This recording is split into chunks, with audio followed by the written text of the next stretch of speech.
The farm itself here is 1,250 acres, or if you're more familiar with hectares, that's about 500 hectares or just over. The homestead to the farm is over there, and that's where my older brother lives. He runs the entire farm here by himself and one other young worker.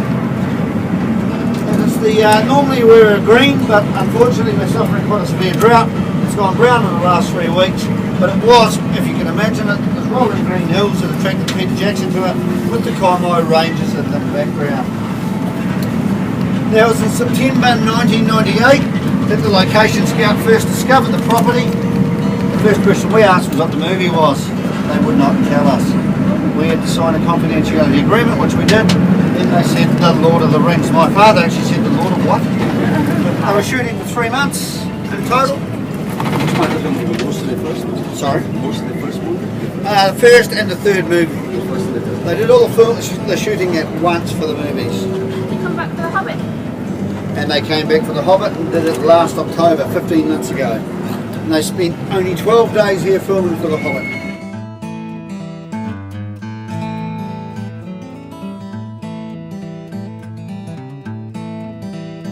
For The Lord of the Rings, so they'd chisel out of the polystyrene, I think the States call it styrofoam, and they'd chisel out the beams and the bricks and whatever else they wanted. Art department would paint it, would look just like this, but it was never going to last long, being 7mm untreated plywood. One winter, there'd be nothing left. About 5 years ago, that was in 2002, we opened up for tours and they'd taken the front away. About 5 years ago, Peter Jackson made a call to us and said he then had the rights to The Hobbit and he wanted to make it. Could he come back? We said yes, he could, on one condition. Everything that got made had to be made out of permanent materials to last forever. Then they would bring it, rebuild the Hobbit hole, and they would treat it with vinegar.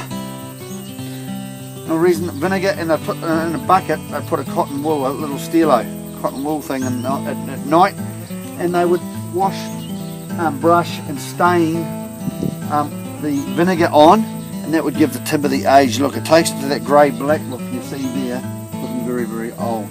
Then the art department would then come in with a bucket of moss and glue and paint, a mixture, and they just splatter it on, like you see on the corner there, on the fence. It's all artificial moss to make it look old. In addition to that, when they did the plastering, they would put yogurt in the plaster to help encourage the bacteria. And all the bricks have been made by hand on site, so all the bricks you see around here are all artificial concrete. They put animal fats and proteins in to make them lighter. It'd be an ideal one as an example for Gandalf to be in front of, because it makes him look really, really big. Other Hobbit holes, like we came past right at the start, where that was at 90% scale, more suited for hobbits to make them look really small. However, in the movie, or in the third book, it talked about hobbits sitting under plum trees eating plums. Had to be plum trees. So what did they do? They planted apple trees here, and just before filming, they then plucked all the apple leaves off it, all the apples, and rewired artificial plastic plum leaves and plastic plums from Taiwan to make them look like plum trees. You might say, why didn't they just plant goddamn plums to start with? Or plum trees. They are too big in scale, so they planted the apple trees and then converted the plum trees just before filming.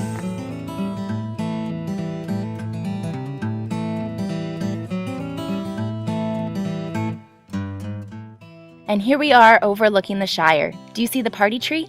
We were told that this was what originally caught the scout's eye when looking for the property to use for the filming. And now it's time to see the most famous hobbit hole of all, Bag End, the one belonging to Mr. Bilbo Baggins.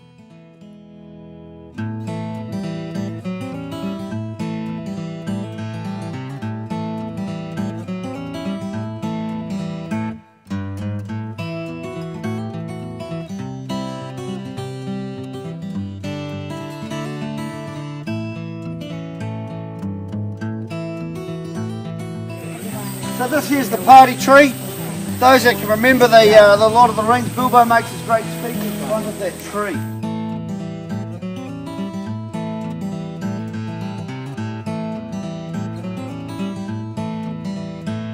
As I said earlier, the thatching on the roofs is all from the rushes, the little plants. You see we cut them, and we needed 30,000 reeds just for the front of the pub in the middle here. And they've all been taken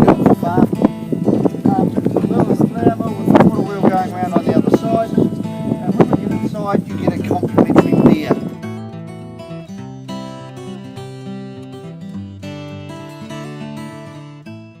The Green Dragon Tavern. That's right, here it is. It was amazing to see every last detail that was put into everything. And of course, we did get to go inside and enjoy our complimentary beer.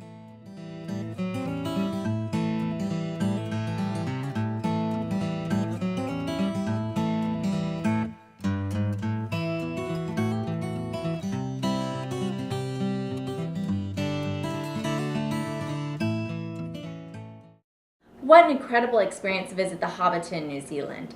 It really did feel like a little storybook land where I felt like the hobbits were going to come out of their houses at any time to come meet us.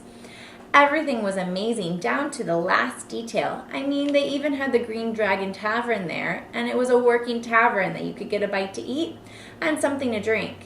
Which leads me to my souvenir. I can't believe this made it in one piece in my luggage. This is the beer they sell there. It's called Sobering Thought. And it's actually the brew they made for the actors and the crew whenever they were shooting the movies. How cool is that? I felt so lucky that I was on a group that our tour guide was actually one of the sons of the owner. To hear the first-hand accounts of working with Peter Jackson and the cast and crew being there for the shoot, it was very interesting. Have you ever been to the Hobbiton? What was your experience like? I would love to hear about it. Thank you so much for watching, and don't forget to subscribe. I can't wait to see you on my next trip. I'll be going on a tropical getaway to St. Martin. Until then, safe travels.